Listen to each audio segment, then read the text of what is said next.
Okay, let's unpack this. So, for this deep dive, we're stepping away a bit from the usual giants, the artists where every single letter is saved and studied. Right. We're looking instead at someone maybe less famous overall, but incredibly important for understanding the art world back then. Exactly. A really successful professional working artist in 19th century Britain.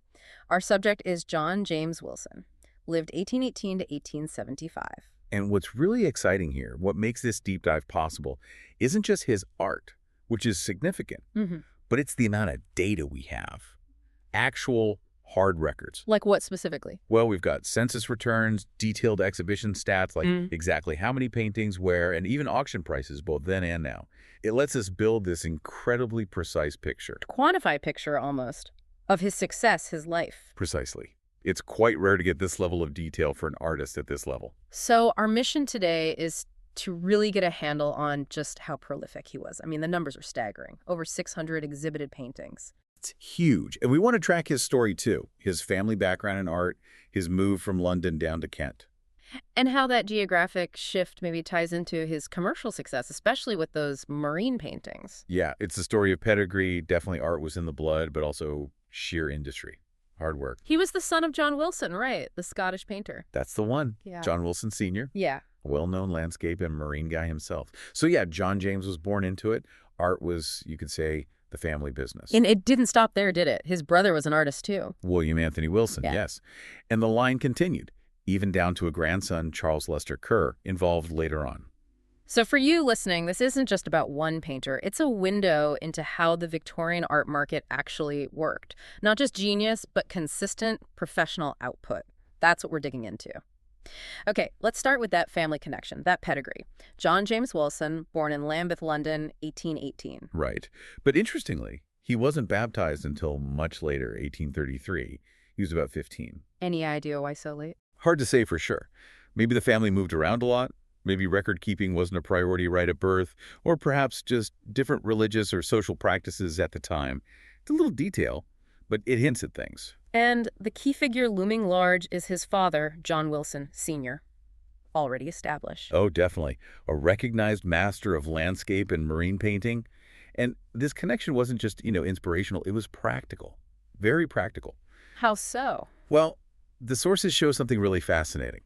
For the first part of his career, John James wasn't just painting like his father. Similar subject, similar style. Exactly.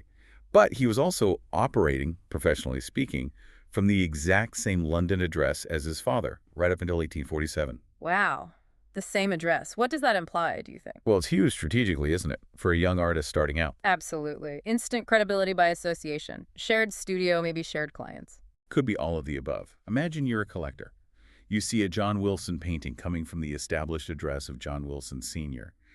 It lends immediate weight, doesn't it? It removes some of the risk. So it's kind of a professional blurring for those early years? A really interesting one. For about 13 years of exhibiting, he's working under his father's umbrella, maybe even in his shadow to some extent. Until 1847, he's nearly 30 then. Right. That's when he seems to step out more formally. Gets his own professional space, starts building his own distinct identity, his own network. It tells you a lot about how mentorship and maybe, the business side of art worked back then. And we mentioned his brother, William Anthony Wilson, also an artist. Yes, born a few years earlier, part of this creative household. But the artistic impulse in the family, it branched out, even geographically. Ah, right, his son, W.J. Wilson. Exactly. Born 1833, he took a completely different path, emigrated to Australia. And got into theater. Yeah. Became a scene painter, so still visual arts in a way, but also an actor, even a theater manager. It shows that creative drive was strong in the family, but it could manifest in different ways. Performance, spectacle, not just easel painting. Fascinating. Okay, back to John James himself. You mentioned a shift in his work. Yes, a really crucial one early on. He starts out, like his father, primarily with landscapes. Pretty standard stuff for the time. Until when? Until around 1849. After that point, he really pivots, starts focusing almost entirely on marine paintings, seascapes, coastal scenes. And why do that? Market demand? Personal interest? Probably a mix of both. Specialization often pays off in the art market.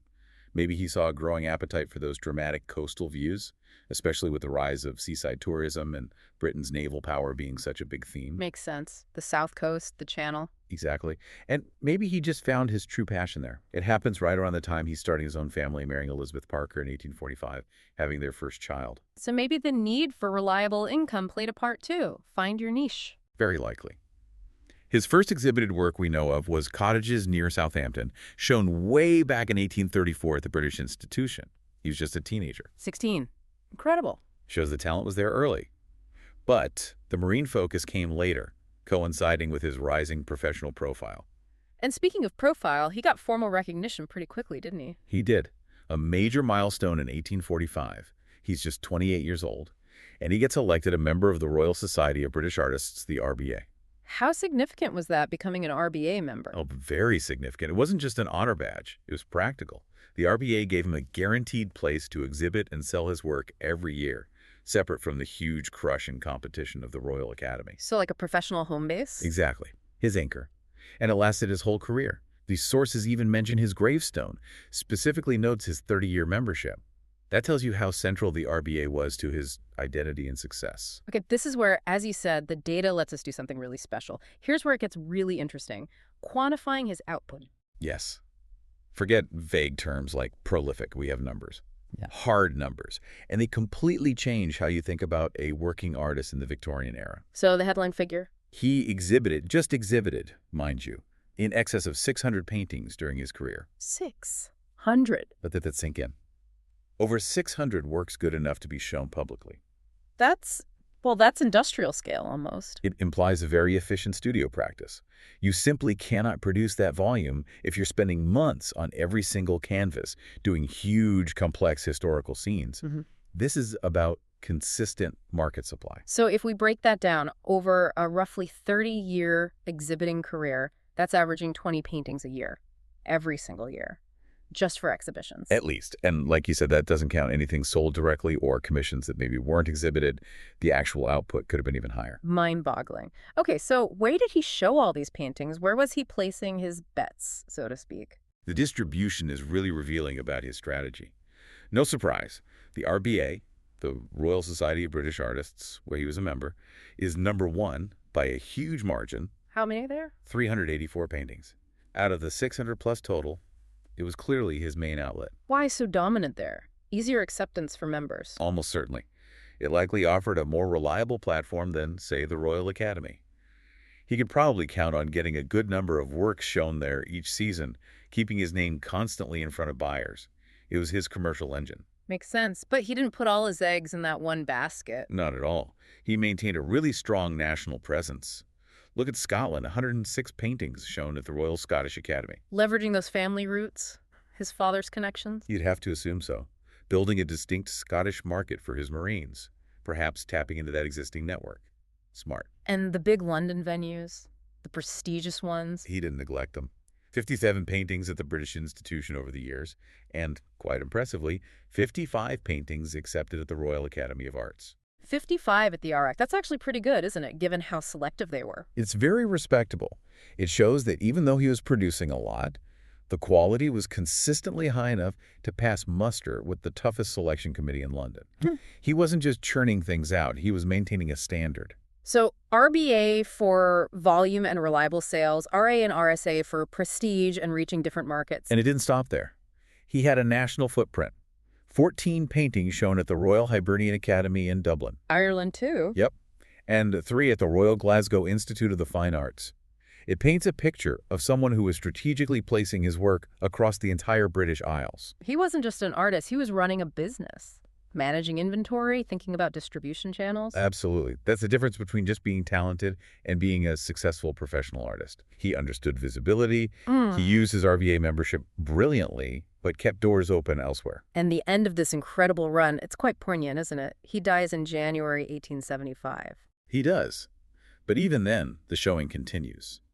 That same year, his widow submits 3 paintings to the RBA, and they're accepted and exhibited. Which ones were they? The Old Star Newington, Kent, on the coast, Etretat, Normandy, and Trawler going out Normandy. A mix of local Kent scenes and his popular Normandy subjects. And we even know the prices they were listed at. We do. The records show 35, 30 pounds, and 50 pounds, respectively. Wow, that detail.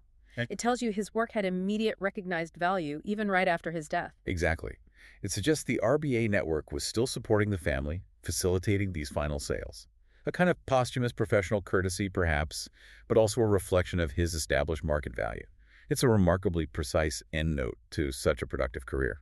Okay, we've got the scale of his work, incredible numbers, but now let's shift focus a bit, bring it back to the man, the family, the domestic side. Right, and this is where those census records become absolute gold mines. They give us these snapshots in time, incredibly detailed.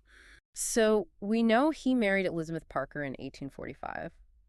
First child, also Elizabeth, born the same year in London, Bayswater. Yes, but the big change, the key move, comes a bit later, 1853. That's when they relocate to Folkestone on the Kent coast. And wasn't his father involved in that move too? Crucially, yes. John Wilson, Sr., moved down to Folkestone with him, the father-son artistic unit relocating together. Which really cements Kent as their new base, right? Yeah. And fits perfectly with that shift towards marine painting we talked about. Exactly. Strategic professionally, and it became their family home. So let's trace them using the census. The 1851 census comes before that final Folkestone move. Where were they then? They're listed at 13 Park Place, Milton, which is near Gravesend, also in Kent, but not Folkestone yet. And this census shows something really interesting about family life back then. What's that? The family isn't all in one place on census night. At the Gravesend address, you have the kids Elizabeth, who's 5, and Charles, who's 1. And also, importantly, the wife's sister, Josephine Parker, age 22. Okay, so where's the wife, Elizabeth, and their other daughter? They're recorded elsewhere.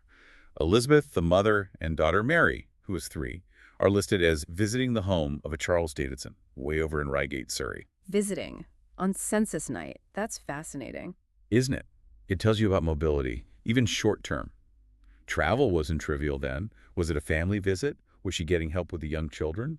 We don't know the reason, but it shows households weren't always static units. They relied on wider networks. And that things like childcare or support might involve splitting the family temporarily. Very different from today, maybe. Definitely relies heavily on that extended family, like the sister Josephine being there in Gravesend. Okay, fast forward 10 years, 1861 census. Now they are in Folkestone. Yes, settled at 3 West Terrace. And the list of children here is like a little migration map in itself. It tells you exactly where they'd been. Let's hear it. It shows the family growth, too. Right. So Mary is now 13, born in Red Hill, Surrey. Charles J. is 11, also born Red Hill. Then Robert B., aged 9, was born in Leicester. Leicester. So they went up to the Midlands for a bit. Seems so. Maybe chasing a commission or an opportunity there. Then back south. John M., aged 7, was born back in Gravesend, Kent. And then the Folkestone babies start arriving. Exactly. William is 6, Frank is 5, Amy is 3, and there's a baby, Vernon, just 5 months old. All born in Folkestone. So London to Surrey, up to Leicester, back to Kent, Gravesend, and finally settling in Folkestone around 1855 based on William's birth year. That's the timeline the census gives us. And you can just imagine, for the listener, the upheaval. Moving a growing family that often.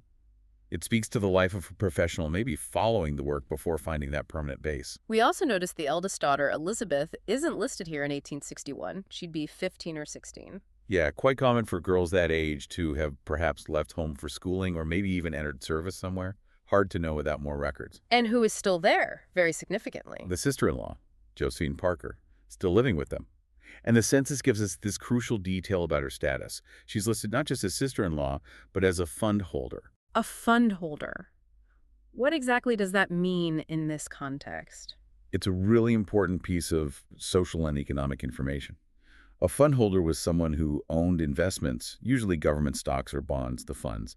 It meant they had their own independent income, didn't need to work for wages. So Josephine Parker wasn't just a dependent relative helping out. Not at all. She was an unmarried woman with her own capital, her own money. And the significance for the Wilson household? Well, think about it. John James was successful, yes, but an artist's income can be unpredictable. Feast or famine sometimes, depending on sales and commissions. Right. Having Josephine there, a fund holder, provided a bedrock of financial stability for this very large family, 9 kids listed by now. She wasn't just helping with childcare. Her independent means likely contributed hugely to their overall security and social standing. She's a key part of their economic unit. That really changes how you see the household dynamic, and it's a detail you'd completely miss without that specific census term. Exactly. These records can be so rich, Hmm. but they also capture moments of sadness. Ah, you mean Vernon, the baby listed in 1861. Yes, Vernon, just 5 months old on the census. We know from other records, tragically, that he died later that same year, 1861. Oh, that's heartbreaking. It's easy to just see names and ages, but there's real life and loss behind these entries. Balancing huge professional output with managing a large family, moves, and then grief like that. It puts the prolific output into perspective, doesn't it? It really does. Okay, one more census check. 1871. Where are they now? They've moved again, but still in Folkestone. Now at Bellevue House, which seems to have been their final family home. And the family. Still large. Some new children have arrived. Sydney is 7, Ada is 6. She's the one whose son's widow later made that bequest, and Minnie is 4. But some are no longer listed. Right. John M. and, of course, poor Vernon are no longer listed. Eldest daughter Elizabeth is still absent, too, but Josephine Parker, Still there. still there. Now aged 42, still unmarried, still listed as living with the family. She was a fixture, clearly, a constant presence and support for over 20 years. Absolutely integral. Let's swing back to the money, the commercial side. Because the records don't just show where he exhibited, they show value, hard cash value, especially through something called the art union system. Yes, art unions were hugely important in the Victorian art market. Really interesting system. Can you give us the quick version? How did they work? Sure. Essentially, they were like regulated art lotteries, really. People would subscribe, pay a small fee, maybe a guinea a year. Okay. All that money went into a pot. The art union organizers then used that pot to buy paintings directly from artists, often from specific exhibitions. And then? And then they held a draw. The winning subscribers won the paintings. Ah, so for the artist, it meant guaranteed sales at potentially high prices, not reliant on one rich buyer. Exactly. The prices were often set quite high, agreed upon beforehand. It was a way to get your work bought and widely distributed, potentially ending up in homes all over the country. And Wilson did very well out of this system. Especially up north, it seems. Manchester. Yes, he secured some really significant prizes there. In 1863, his painting Tantallon Castle won second prize at the Manchester Art Union, valued at £80. 80 pounds in 1863. That's a serious amount of money. It absolutely is. Could be a skilled worker's entire annual income back then. And he repeated the success just 2 years later, 1865, again in Manchester. Another second prize. Yep. This time for fishing luggers off the Loyne Harbor. And this one was valued even higher, 120 pounds. Wow. So these art unions were providing substantial, reliable income bursts, crucial for supporting that big family we just talked about. You'd have to think so. It shows his work had broad appeal and recognized value beyond just London. And his success wasn't just national. It seems he became quite a figure locally in Folkestone, too. He really did. He established himself. We see evidence of him taking on a community role. For instance, in 1865, he personally donated one of his own oil paintings, valued at 15 pounds, as a prize for a local shooting contest. For the Cinque Ports Rifle Volunteers. That's the one. It shows civic engagement, local pride, and also that he had the financial standing to just give away a painting worth 15 pounds. Not insignificant. But the absolute peak of his local valuation comes a few years later, right? 1869, the Folkestone Art Union. Ah, yes. This is really telling. 8 of his paintings were offered as prizes in their draw that year. But the top prize, the #1 draw, Was one of his. yes, at Feecamp, a Normandy fishing village. And his valuation was set at 100 guineas. 100 guineas. Just saying guineas sounds fancy. How much is that, really? Well, a guinea was 1 pound and 1 shilling, so slightly more than a pound. But 100 guineas was a huge sum then. The source material gives us a modern equivalent, roughly 13,000 pounds in 2020 money. 13,000 pounds for one painting, won in a local lottery. That's astonishing. It shows the level he reached in his adopted hometown. He wasn't just an artist living in Folkestone. He was the artist whose work commanded top prices. And that local standing must have led directly to probably his most prestigious commission offer. You'd think so.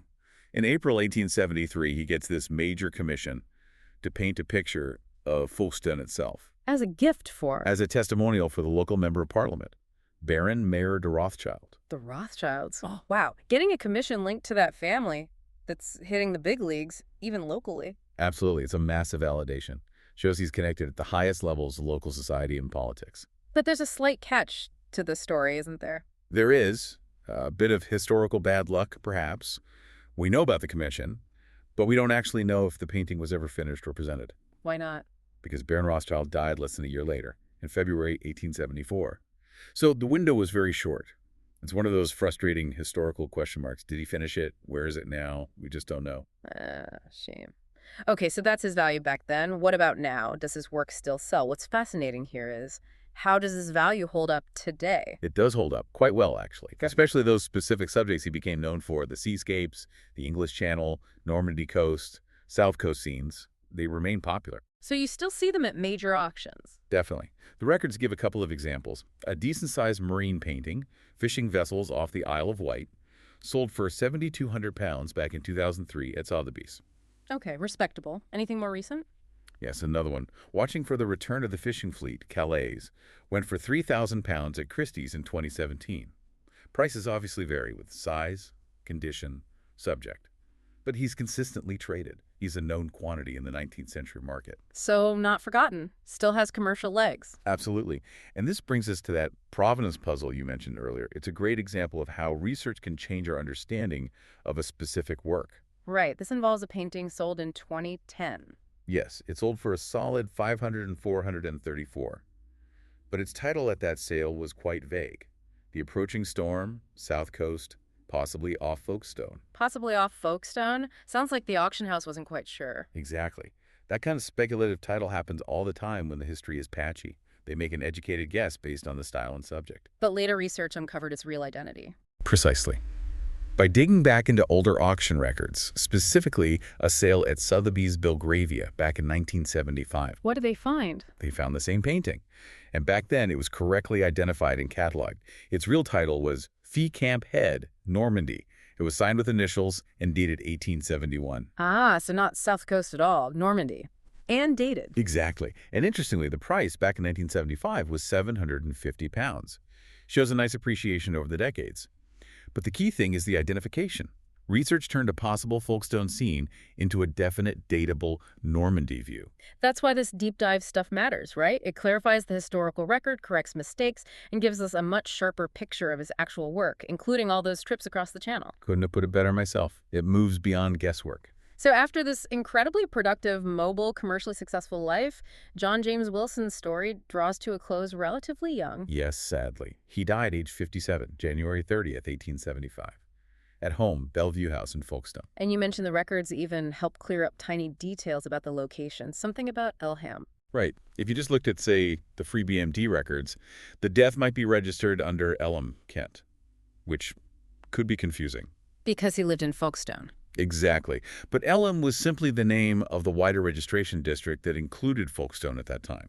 The actual burial record is much clearer.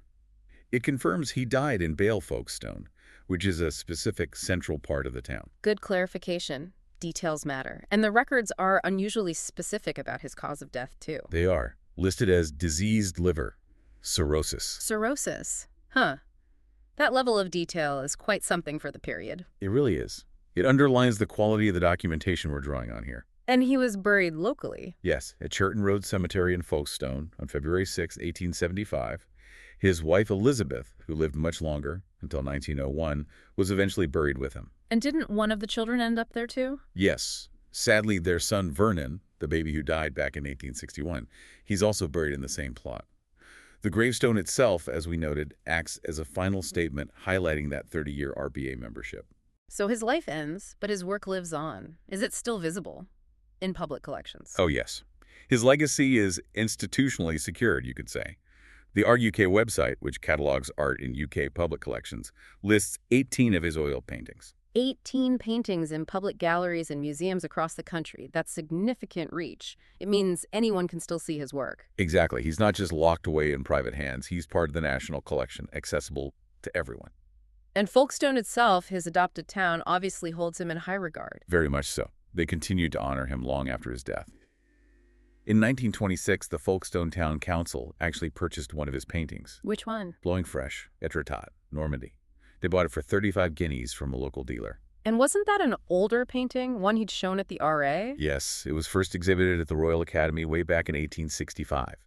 So decades later, the town council is deliberately acquiring a significant work from his peak period. Where did they put it? It's still displayed, according to the sources, in the mayor's parlor, a place of civic honor. It really cements his status as one of Folkestone's own important historical figures. That's a lovely local connection. And there's one final piece to this legacy involving his family again. A bequest. Yes, a really nice full-circle moment. It happened much later, in 1966. The Folkestone Museum received a bequest in their art collection. From whom? From Dorothea Blanchard Kerr. She was the widow of Wilson's grandson, Charles Lester Kerr. Remember Ada, the daughter listed in the 1871 census? Charles was her son. So the family connection continued down the generations. What was in the bequest? It included 2 paintings by John James Wilson himself, and wonderfully, it also included 1 painting by his father, John Wilson Sr. Oh, that's perfect. It brings the whole dynasty together. Exactly. It ties the generation's father-son directly to the town where John James found so much success and ensures their work remains part of Folkestone's public heritage. A really fitting final chapter for the Wilson artistic legacy in the town. #tag outro. Well, that really was a deep dive. We've gone through the numbers, the locations, the family tree. It feels like we know John James Wilson in a way that goes far beyond just 19th century painter. Absolutely. We've quantified his career, that incredible output, over 600 exhibited works. We've mapped his strategy across different exhibition venues, seen the actual prices his work commanded, like that 100 guineas. Tracked his family's quite nomadic life through those amazing census details from London to Surrey, Leicester, Kent. And seen his professional life, specializing in Marines and settling in Folkestone, intertwined with that domestic journey. It really paints a picture of a highly industrious, commercially sharp working artist. His story really underscores that the Victorian art scene wasn't just about a few towering geniuses. It was powered by these engines of consistent production and sale. Wilson managed a huge family, constant moves, and still achieved this immense output. And it's all there, captured in the records if you know where to look and how to piece it together. So the final thought then, what does this incredibly detailed picture of one successful but maybe not household name artist tell us? What's the bigger takeaway? I think the fact that we can reconstruct this much detail about someone like Wilson, his output volume, his specific earnings, his family movements, using things like census data, exhibition lists, auction results, it really makes you wonder, doesn't it? Wonder what? How many other John James Wilsons are out there in the historical record? Yeah. How many other artists were just as prolific, just as commercially successful in their time, contributing massively to the art market, but who just haven't had this kind of granular deep dive? Artists hidden beneath the surface of the big names. Exactly. If we applied this same quantitative, record-focused approach more widely, looking beyond the established canon, could we fundamentally change our view of how the Victorian art economy actually functioned? Yeah. Might we discover that the real engine wasn't just a few stars, but this huge, bustling network of highly professional, highly productive working artists? Thousands of untold stories, maybe, waiting in the archives for this kind of analysis. That's the provocative thought. How much of the real story of 19th century art is still waiting to be quantified and understood? A fascinating question. Plenty more digging to do, it seems.